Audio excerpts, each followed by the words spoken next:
Assalamualaikum warahmatullahi wabarakatuh. Selamat pagi teman-teman semuanya. Kembali di mata kuliah kita, Data Mining and Knowledge Management. Di pertemuan yang ke-8 ini, kita akan melanjutkan pembahasan di pertemuan sebelumnya tentang neural network dan deep learning. Di pertemuan sebelumnya, kita sudah membahas mengenai dasar-dasar dari apa itu neural networks, gitu kan. Terus kemudian struktur apa yang menyusun dari neural networks, gitu. Terus kenapa kita perlu belajar neural network dibandingkan model-model machine learning yang lainnya.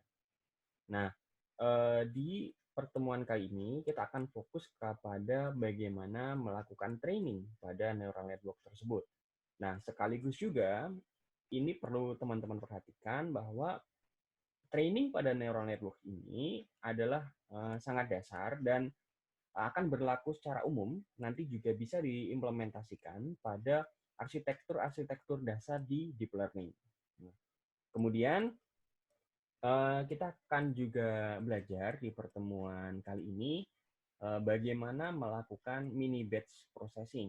Hal ini yang memungkinkan selama ini neural networks dan deep learning terutama bisa mencapai performance yang sangat bagus ketika mengatasi atau menangani data yang berukuran sangat besar. Karena dengan adanya mini batch processing ini, kita bisa melakukan pemrosesan secara paralel atau parallel processing. Ya. Nah, kemudian kita akan juga belajar mengenai regularization, kaitannya dengan bagaimana membuat model yang baik. Artinya model yang tidak terjebak pada overfitting maupun pada underfitting. Nah, seperti di pertemuan sebelumnya, materi kuliah kita kali ini saya mengambilnya dari mata kuliah di MIT, dari 6S191 Introduction to Deep Learning, dan juga dari mata kuliah di Stanford University, CS231N, Convolutional Neural Networks for Visual Recognition.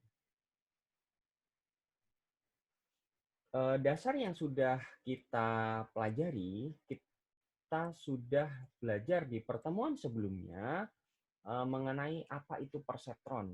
Ya. Perseptron adalah struktur dasar dari neural network seperti yang kita contohkan yang ada di sini. Misalnya kita memiliki seperangkat input dari X1, X2 sampai ke XM, gitu kan. Kemudian kita mau memprediksi nilai dari Y ya atau outputnya. Nah, kita akan melakukan operasi aljabar linier nanti di sini ya. Nah, ini contohnya misalnya dengan melakukan sigma. Nah, kemudian kita juga sudah belajar di pertemuan kemarin bahwa kunci dasar dari perseptron untuk memprediksi nilai dari output berdasarkan input yang diperoleh adalah dari fungsi aktivasi yang bersifat nonlinier. Ya. Teman-teman sudah mempelajari di pertemuan sebelumnya mengapa fungsi aktivasi nonlinier ini sangat-sangat penting, ya, dan ini menjadi salah satu kunci keberhasilan dari neural network ini. Dan kita juga sudah belajar di pertemuan sebelumnya bahwa aktivasi fungsi nonlinier ini ada beberapa macam. Ada mulai dari ReLU, terus kemudian sigmoid function, lalu ada juga tangen hiperbolik, ada juga softmax, dan seterusnya. Dan masing-masing fungsi aktivasi linear tersebut memiliki kelebihan dan kelemahannya masing-masing.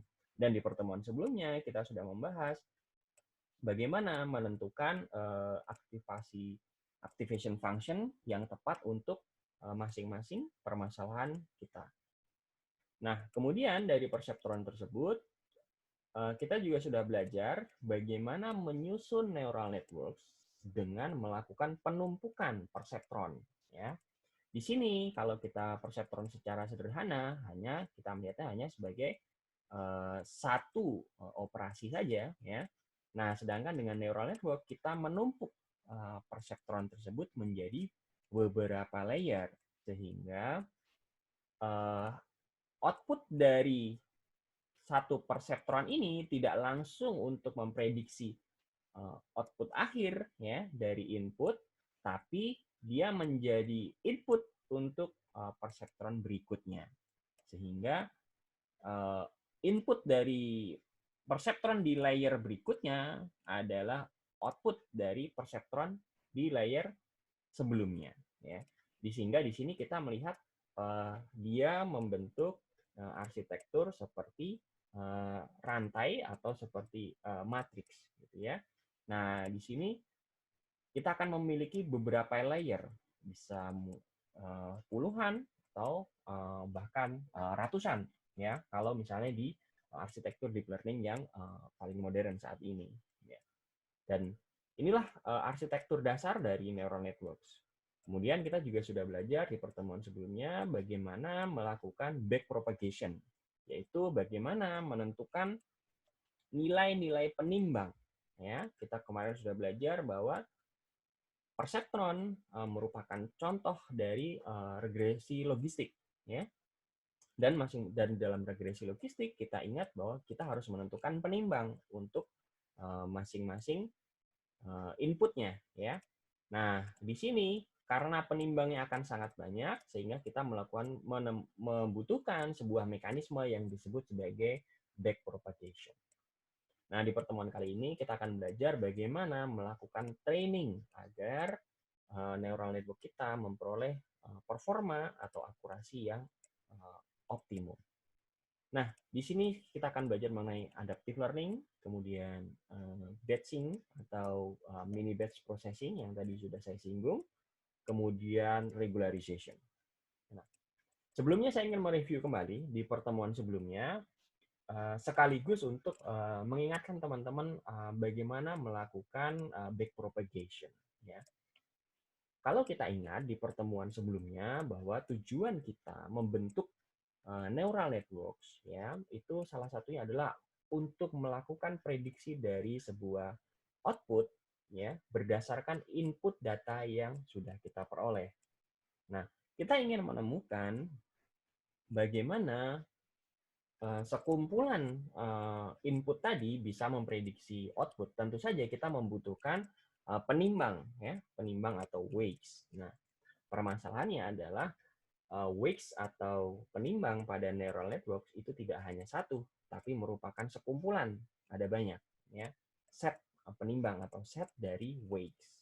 Nah, tidak semua weights tadi itu bisa menjamin bahwa kita akan memperoleh akurasi yang tertinggi. Artinya kita harus menemukan set dari penimbang yang akan meminimalkan loss function. Ya.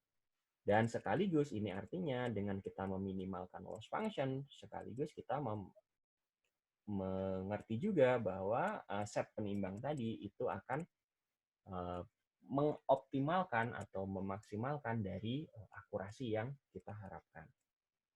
Nah, di pertemuan sebelumnya kita sudah memperkenalkan bahwa matriks penimbang misalnya kita sebut sebagai matriks W, ya, weights, W star ini artinya adalah weights yang optimal, itu adalah weights yang bisa meminimalkan nilai dari loss function. Loss function di pertemuan sebelumnya kita sudah menyinggung ada dua macam cara untuk menentukan loss function, tergantung dari untuk digunakan menjadi apa model yang kita gunakan. Apakah memprediksi nilai yang bersifat continuous ataukah memprediksi nilai yang bersifat kategorik. Oke. Nah, dari set penimbang yang optimal tadi, ya, kita ingin memprediksi nilai yang kita ingin memperoleh set penimbang yang meminimumkan dari loss function, ya, dan loss function itu sudah kita simbolkan sebagai fungsi J di pertemuan sebelumnya. Nah, kalau teman-teman ingat di matriks W ini dia tidak hanya terdiri dari satu penimbang saja, ya, tapi merupakan sekumpulan dari penimbang yang ada banyak.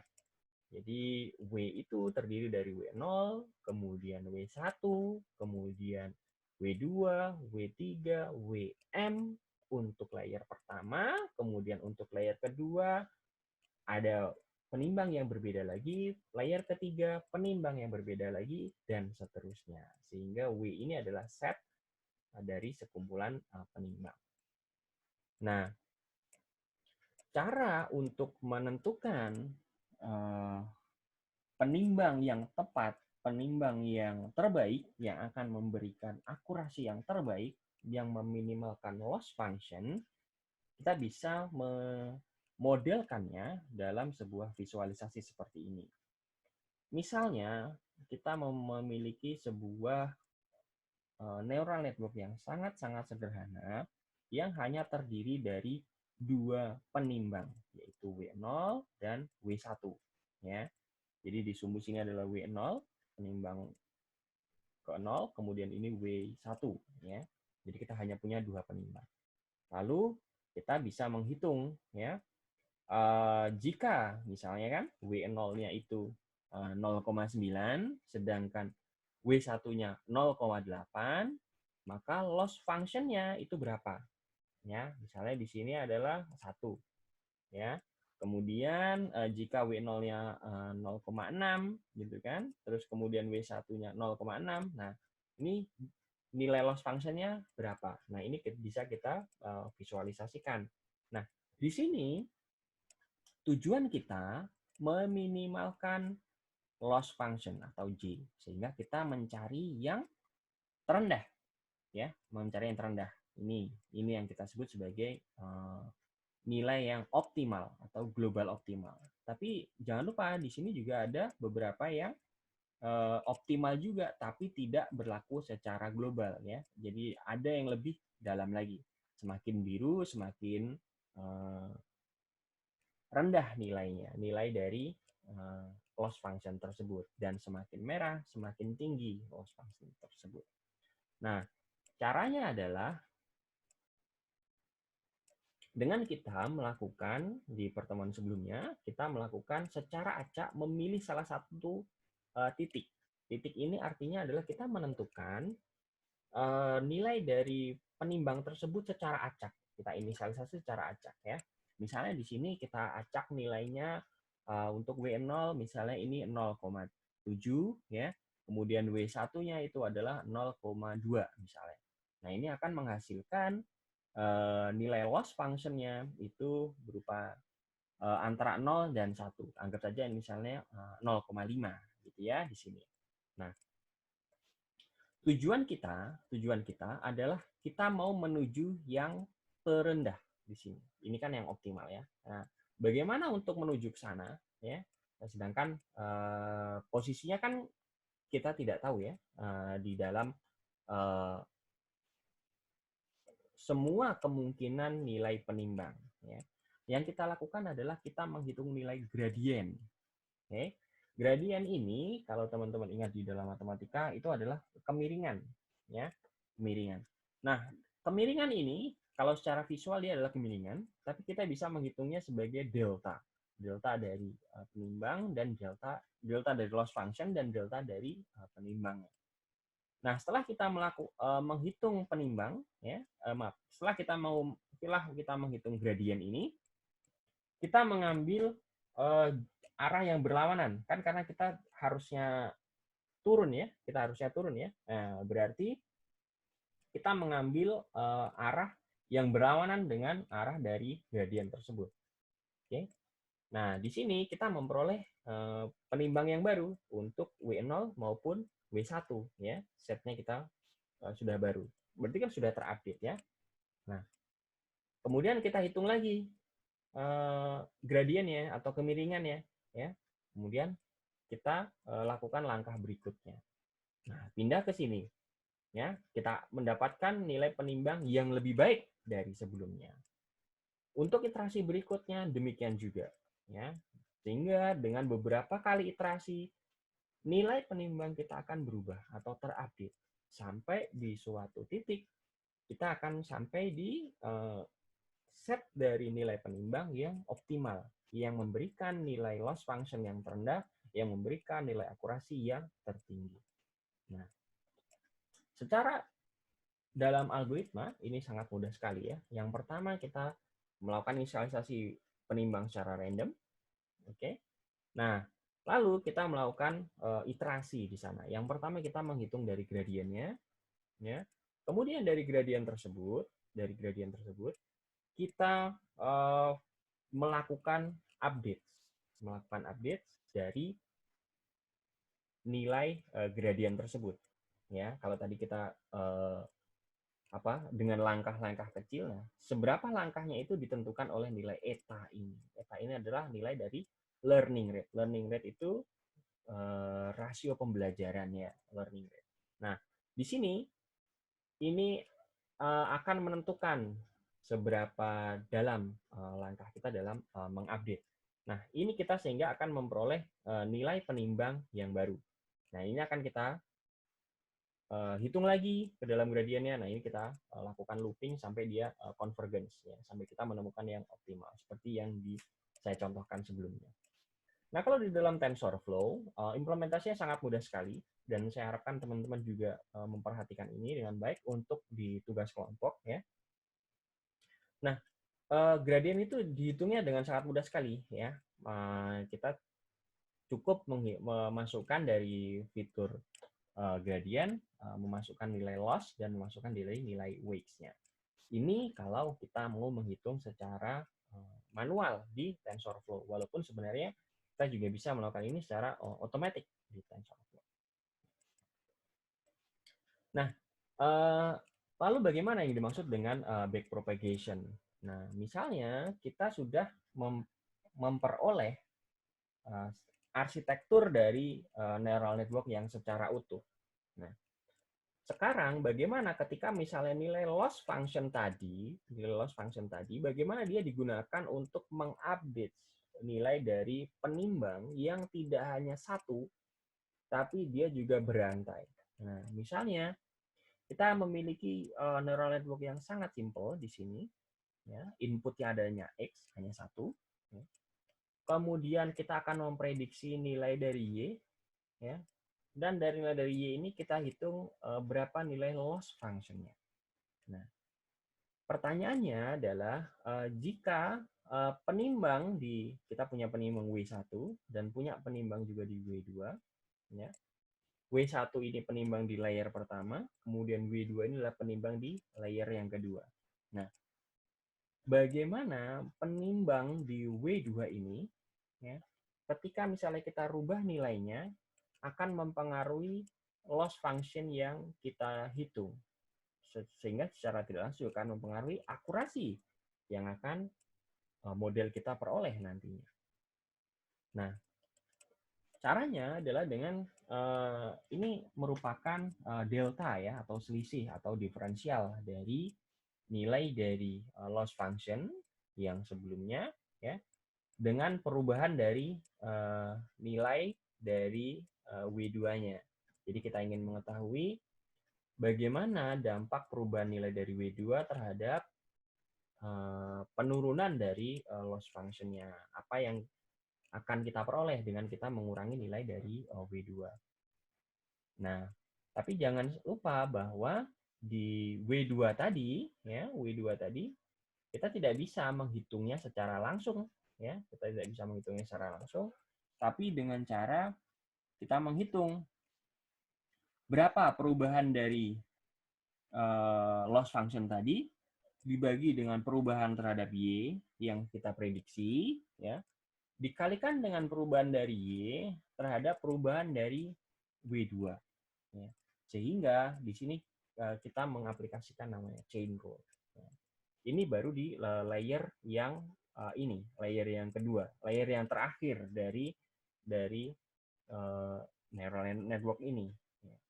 Nah, sekarang kalau misalnya kita sudah memperoleh gradien dari W2 ini, kita akan menghitung gradien dari W1.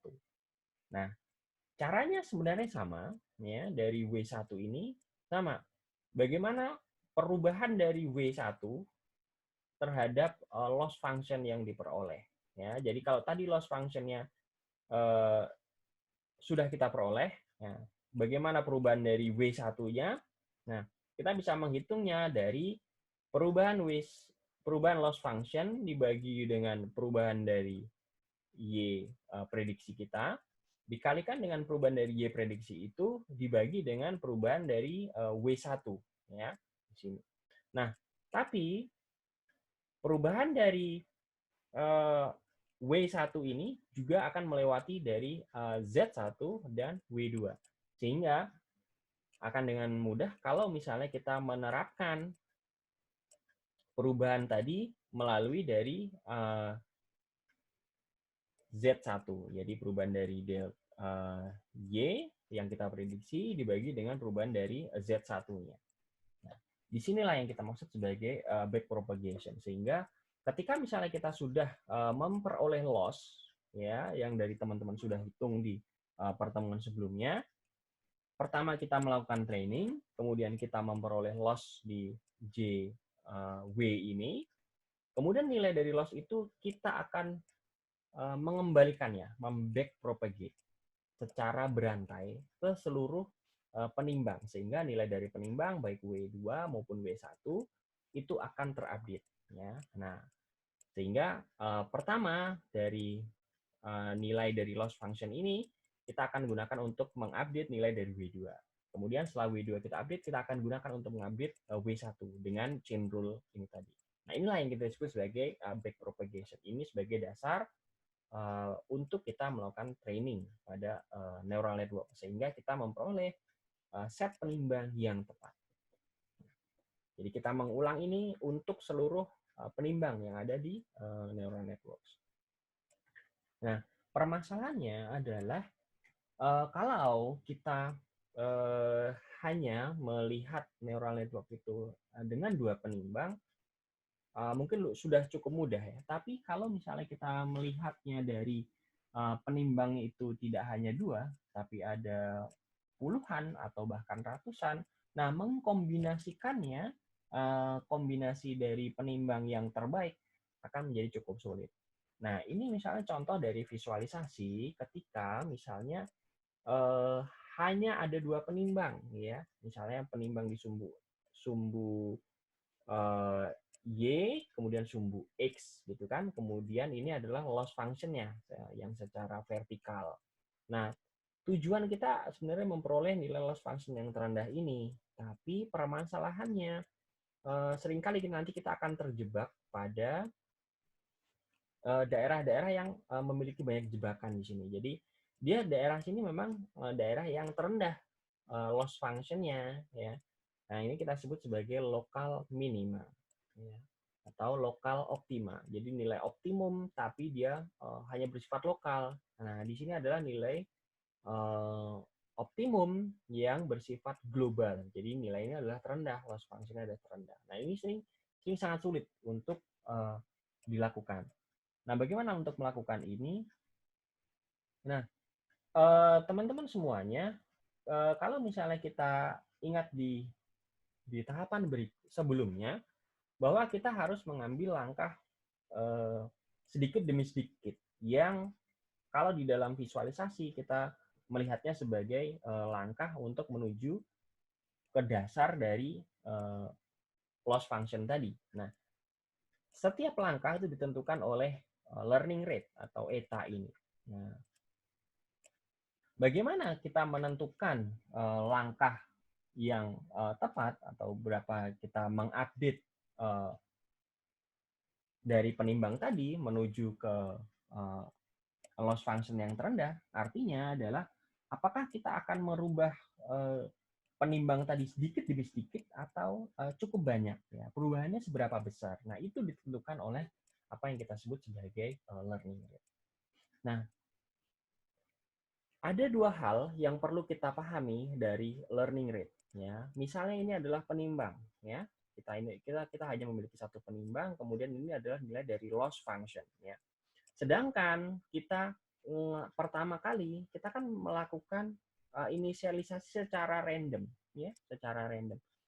Misalnya inisialisasi pertama kita itu ada di sini. Jadi untuk penimbangnya kita tentukan nilainya adalah 2. Nah, ternyata loss function-nya adalah 50, ya. Padahal kita ingin mencapai loss function yang paling di bawah ini. Nah, ini adalah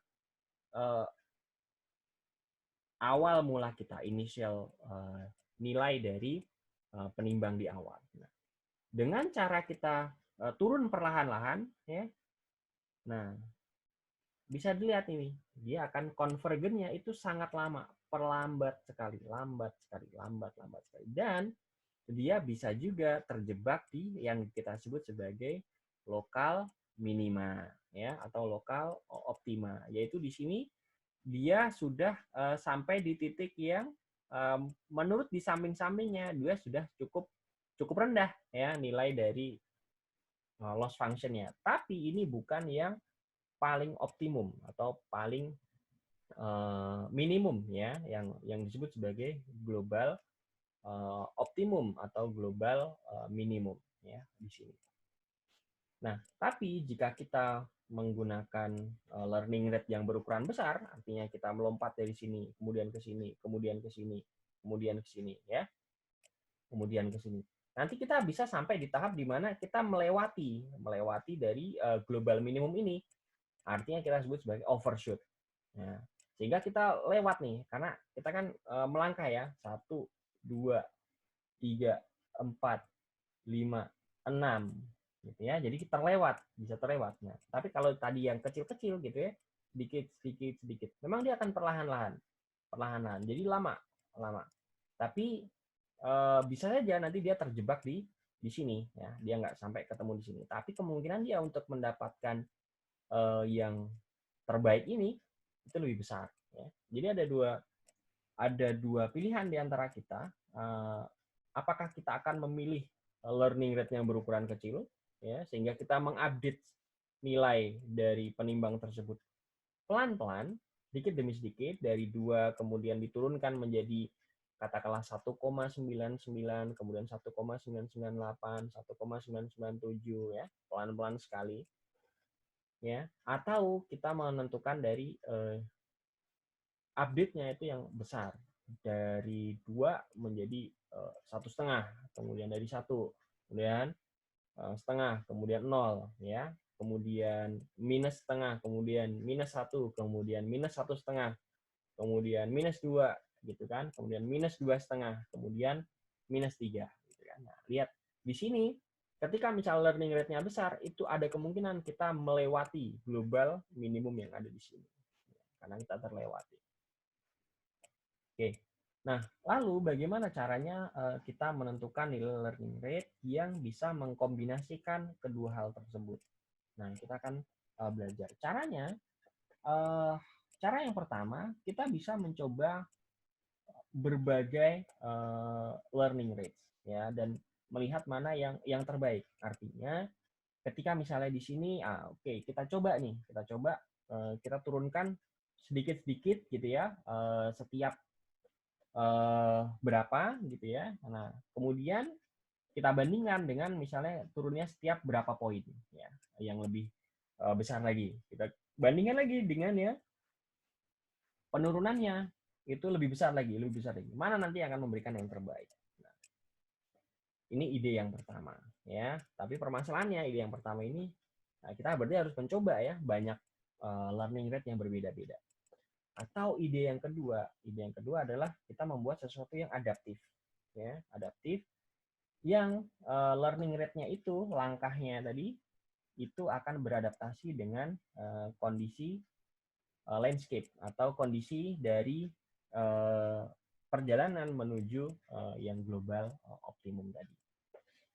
Nah, di adaptive learning rate ini, nilai dari learning rate-nya tadi tidak lagi nilai yang tetap, tapi kita adaptasikan. Jadi nanti dia nilai dinamis, ya. Tergantung jika misalnya gradiennya besar, gitu ya, oke, learning rate-nya besar, gitu ya. Jika gradiennya kemiringannya itu rendah, gitu ya, kemiringannya sedikit, nah kita turunnya perlahan-lahan dan seterusnya. Nah, adaptive learning rate ini sangat bermanfaat untuk saat itu. Ketika teman-teman menggunakan neural networks, jangan khawatir bahwa implementasinya sangat mudah sekali, ya. Ada beberapa algoritma yang bisa teman-teman pilih dan sudah diimplementasikan di hampir semua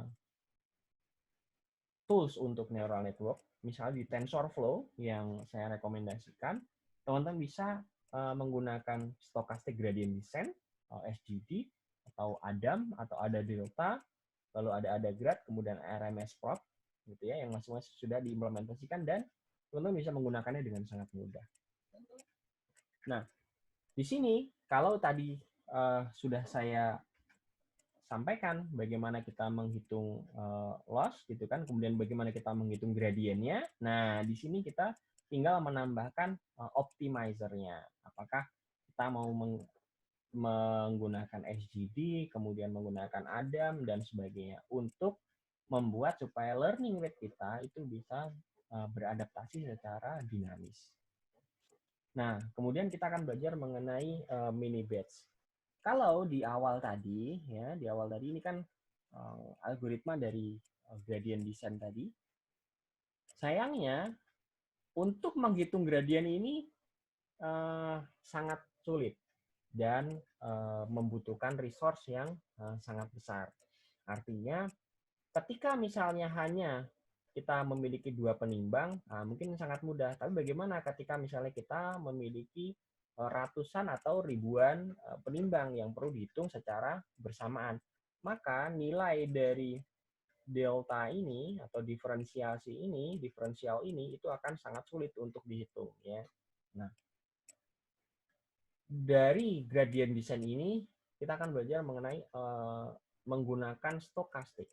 Nah, di stochastic gradient descent kita memilih satu data point secara acak, ya. Kita memilih satu data point secara acak, lalu kita menghitung gradien hanya untuk satu data point tersebut. Jadi tidak menghitung gradien untuk seluruh input data yang tersedia. Nah, lalu seperti biasa, kita hitung gradien yang berikutnya, ya. Nah, dengan cara secara stokastik, ya. Nah, di sini walaupun yang gradien ini kan dihitung hanya untuk satu data point. Nah, permasalahannya karena kita memilihnya secara acak, jadi kemungkinan untuk mendapatkan nilai yang buruk itu juga sangat besar, apalagi kalau datanya sangat besar. Nah, dengan cara menggunakan mini batch, ya, kita memilih bukan satu data point, tapi beberapa batch atau beberapa set data yang akan kita tulis secara bersamaan, yang kita sebut sebagai batch atau mini batch. Nah, dengan mini batch tersebut, nah gradiennya akan lebih mudah untuk dihitung gitu ya, karena kita hanya menghitung untuk nilai gradien pada data point pada batch tersebut. Jadi katakanlah misalnya batch-nya itu berukuran B, ya, berarti kita hanya menghitung sebesar untuk B data point tadi. Nah, ini kan lebih mudah. Memang lebih mudah yang ini, ya, hanya satu saja, tapi nilainya kan akan sangat random sekali. Sedangkan ini menjadi pertengahan di antara kita menghitung semuanya untuk keseluruhan matriks atau kita hanya menghitung satu saja. Nah, kita menghitung beberapa dalam bentuk batch processing ini. Nah, ini lebih mudah untuk dihitung dan lebih cepat, dan tentu saja tadi lebih bagus daripada kita hanya menggunakan satu data point. Nah, penggunaan mini batch ini di dalam training untuk neural network ini akan memberikan estimasi yang lebih akurat dari gradient, dan dia juga menjamin untuk kita segera menemukan loss function yang paling minimum, ya, atau convergence-nya itu lebih halus. Nah, kemudian ini juga memudahkan juga kalau misalnya kita ingin membuat learning rate yang lebih besar. Apa sih dampak dari learning rate yang lebih besar? Dampaknya adalah waktu trainingnya akan lebih cepat. Nah, lalu dari mini batch ini, ya, karena mini batch tadi itu kita memilih sekumpulan data point dan masing-masing bisa dihitung gradiennya secara bersamaan, kita bisa melakukannya secara paralel, ya. Jadi kita membagi ke dalam komputasi yang berbeda-beda. Misalnya salah satu diparalelkan dengan proses yang lain, ya. Jadi kita misalnya katakanlah memilih batch-nya, ukuran batch-nya adalah 128 gitu ya. Nah, kita bisa membaginya menjadi 128 thread atau 128 misalnya prosesor gitu ya. Dan ini sangat mudah sekali dengan keberadaan GPU. Nah, ini yang menjadi kunci kesuksesan dari neural network dalam mengolah data yang berukuran sangat besar. Nah, lalu terakhir teman-teman, kita akan belajar mengenai bagaimana sih agar training dari neural network tersebut bisa menghindari apa yang kita namakan sebagai overfitting di pertemuan-pertemuan sebelumnya.